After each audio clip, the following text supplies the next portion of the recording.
Subscribe करें graze illustrative views को और बेल आइकन को प्रेस करना मत भूलिए।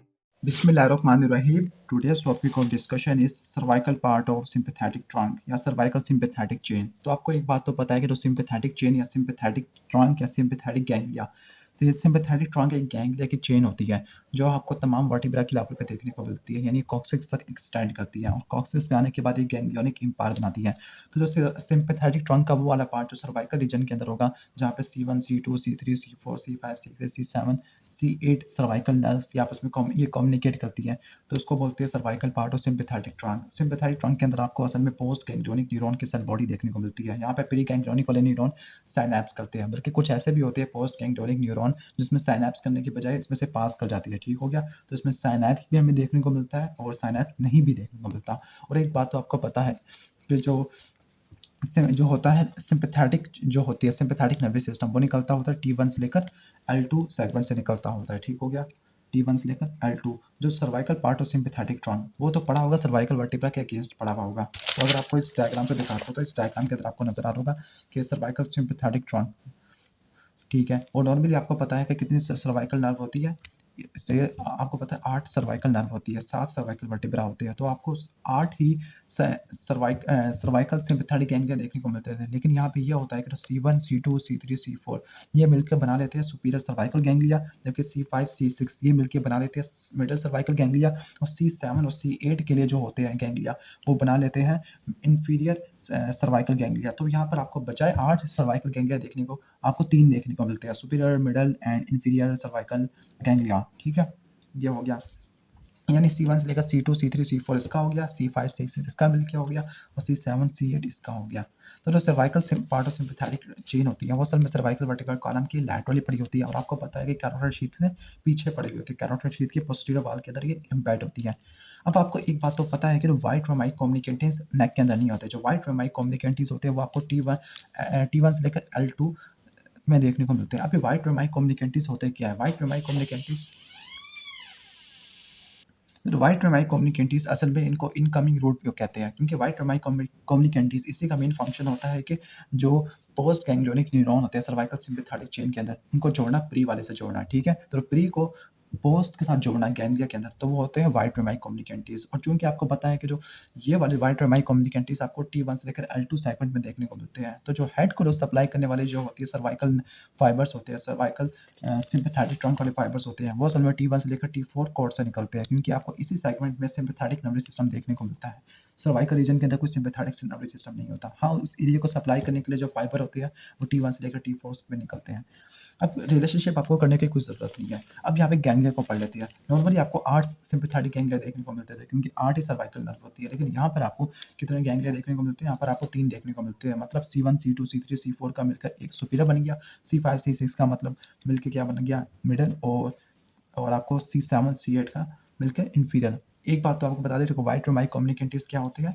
ये जो प्री गैंग्लियोनिक फाइबर होते हैं उनको सिंपैथेटिक ट्रंक से जोड़ने के लिए, जबकि जो ग्रे रोमाइक कम्युनिकेटिव्स होते हैं वो असल में क्या होते हैं? वो असल में जो पोस्ट गैंग्लियोनिक फाइबर होते हैं जो किसके साथ जोड़ते हैं?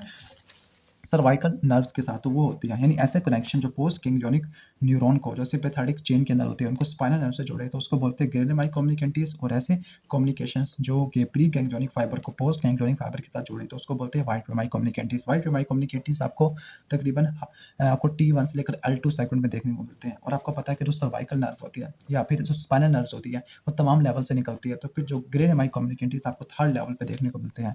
अब हम स्टार्ट करने वाले हैं सुपीरियर सर्वाइकल गैंग्लिया। सबसे बड़ा जो गैंग्लिया होता है सुपीरियर सर्वाइकल गैंग्लिया, क्योंकि इसने C1 C2 C3 C4 के गैंग्लिया के साथ मिलकर ये बनाना है।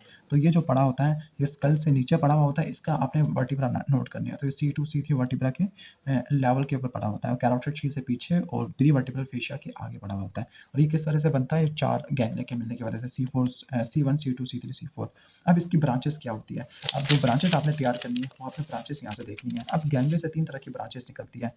कुछ ऐसी ब्रांचेस होती है जिन्होंने स्पाइनल नर्व के पास वापस चले जाना है, यानी पोस्ट गैंग्लियोनिक फाइबर ने स्पाइनल नर्व्स को एक्कम्पनी करना है, तो ऐसे कनेक्शंस को बोलते हैं ग्रे रोमाइक कम्युनिकेटिव्स। कुछ जो पोस्ट गैंग्लियोनिक फाइबर्स होते हैं उन्होंने आर्टरीज के ऊपर ट्रैवल करते हुए किसी विसरा के पास जाना है, तो वो आर्टरी के ऊपर वाइंड आउट करके कोई प्लेक्सेस बना लेते हैं, जिस तरह इंटरनल कैरोटिड आर्टरी के ऊपर इंटरनल कैरोटिड प्लेक्सेस, और कुछ ऐसे होते हैं जो विसरा को सप्लाई करते हैं, तो जो होते हैं विसरल ब्रांचेस, फेरिंग्स, कार्डिक, इस तरह, ठीक है। तो आपको 3 मेजर ब्रांचेस देखने को मिलती है। तो जो सुपीरियर सर्वाइकल गैंग्लिया, तो उसमें से पहली जो ब्रांच होगी वो ग्रे रेमाई कम्युनिकेंटीज वाली होगी, जो C1, C2, C3, C4 को एक कंपनी करती है स्पाइनल नर्व को। इसके बाद अगर हम आर्टीरियल ब्रांचेस की बात करते हैं, तो आर्टीरियल ब्रांचेस आपको इस टेबल में देखा जाए तो कुछ ऐसी ब्रांचेस होती है जो इंटरनल कैरोटिड आर्टरी के ऊपर चली जाती है, तो वहाँ पर एक इंटरनल कैरोटिड प्लेक्सस बना देता है, और इसी इंटरनल कैरोटिड प्लेक्सस से डीप पेट्रोजल नर्व निकलती है। आर्टीरियल ब्रांचेस हो गए। इसके बाद आपको आर्टीरियल ब्रांचेस आपको ना सिर्फ इंटरनल कैरोटिड आर्टरी बल्कि एक्सटर्नल कैरोटिड आर्टरी से भी देखने को मिलती है, ठीक है। जो इंटरनल कैरोटिड प्लेक्सस था वो उसमें से इसका एक पार्ट था डायलेटेड पीपीआई को सप्लाई करता है, ठीक है, सिलियरी गैंग्लिया के जरिए। उसके कुछ फाइबर डीप पेट्रोजल नर्व बनाते हैं, और डीप पेट्रोजल नर्व टेराकोपैलेटिन गैंग्लिया में जाने के बाद इसको सप्लाई करती है लैक्रिमल ग्लैंड को। जबकि कुछ प्लेक्सस आपको एक्सटर्नल कैरोटिड आर्टरी के लॉन्ग में देखने को मिलता है, स्पेसिफिकली जो इसकी ब्रांच होती है जो हम कह सकते हैं फेशियल आर्टरी, और इसके साथ हम मिडल मेनिंजियल आर्टरी, तो वो सप्लाई करती है ऑर्टिक और सबमैंडिबुलर गैंग्लिया को। तो पहली हो गया ग्रे रेमाई कम्युनिकेंटीज वाली ब्रांचेस, जिसने किसी स्पाइनल नर्व को एक कंपनी किया, और जिस स्केलेटल मसल को स्पाइनल नर्व सप्लाई कर रही थी उसी स्केलेटल मसल की ब्लड वेसल को सप्लाई कर लिया। दूसरी आपको ये आपको नजर आ रही थी जो आर्टरी के ऊपर थी, आर्टीरियल ब्रांचेस जिन्होंने आर्टरी को सराउंड किया होता है। तीसरी ब्रांच ऐसी है जिन्होंने विसरा को सप्लाई करना है। अगर फेरिंग्स को सप्लाई करना है तो उसको बोलेंगे फेरेंजियल प्लेक्सस, ठीक है, और अगर हार्ट को सप्लाई करना है तो उसको बोलेंगे कार्डिक प्लेक्सस। अब जो कार्डिक प्लेक्सस होता है, कार्डिक प्लेक्सस के अंदर आपको कौन कौन सी ब्रांचेस देखने को मिलती है? आपको सुपरफिशियल कार्डिक ब्रांच भी देखने को मिलती है, मिडल कार्डिक ब्रांच भी, और इंफीरियर कार्डिक ब्रांचेस भी, तो आपको नजर आ रहा होगा।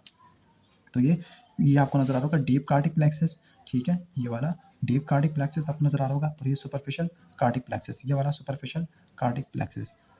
तो जो सुपरफिशियल कार्डिक प्लेक्सस को बनाने के लिए जो लेफ्ट साइड पे specifically left superior cervical cardiac branch निकलती है। तो इन शॉर्ट जो विसरा को सप्लाई करने के लिए एक तो फेरिंग्स को सप्लाई करने के लिए फेरेंजियल ब्रांच, और कार्डिक प्लेक्सस को बनाने के लिए जो होती है जो लेफ्ट साइड की होती है वो सुपरफिशियल ब्रांच देती है, जो राइट साइड के जो सुपीरियर सर्वाइकल गैंग्लिया वो देती है डीप ब्रांच। तो आपको लेफ्ट साइड वाली नजर आ रहा होगा कि सुपरफिशियल कार्डिक प्लेक्सस को बनाने में पार्टिसिपेट कर रही है, और जो राइट साइड पे थी वो आपको डीप कार्डिक प्लेक्सस को बनाने के अंदर पार्टिसिपेट कर रही है।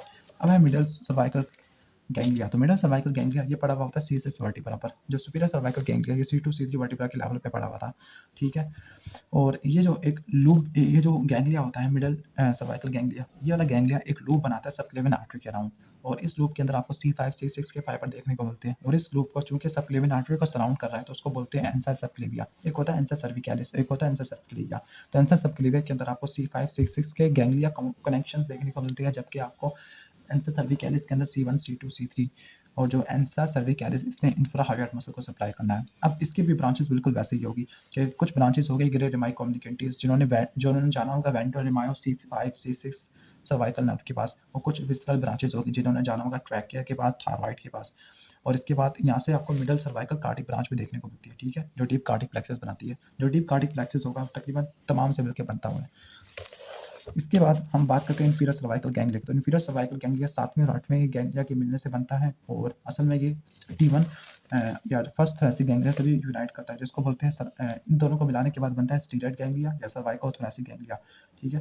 और ये जो पड़ा होता है ये ट्रांसवर्स प्रोसेस और C7 वर्टिब्रा और नेक और फर्स्ट रिब, इन दोनों के दरमियान पड़ा होता है गैंग्लिया, ठीक हो गया। अब इसकी ब्रांचेस क्या होते हैं? वही ग्रे रेमाई कम्युनिकेंटीज और C7 और C8 को देनी है। इसके साथ यहाँ पे एक आर्टीरियल प्लेक्सस भी होगा, ठीक है, आर्टीरियल प्लेक्सस।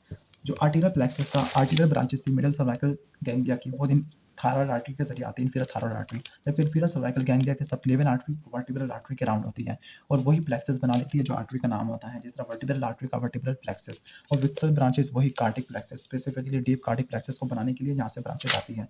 अब इसके इंपॉर्टेंट क्लिनिकल, तो इंपॉर्टेंट क्लिनिकल हॉर्नर सिंड्रोम। तो हॉर्नर सिंड्रोम को मैंने सेपरेट वीडियो से कवर कर लिया है, तो आप इसको इंशाल्लाह ताला हमारे चैनल के ऊपर से देख लीजिएगा कि Horner syndrome Gray's illustrative views. तो अगर ये वीडियो अच्छी लगी हो तो उसको लाइक करना, और चैनल पर नहीं हो तो सब्सक्राइब कर लेना। Thanks for watching this video. अल्लाह हाफिज़।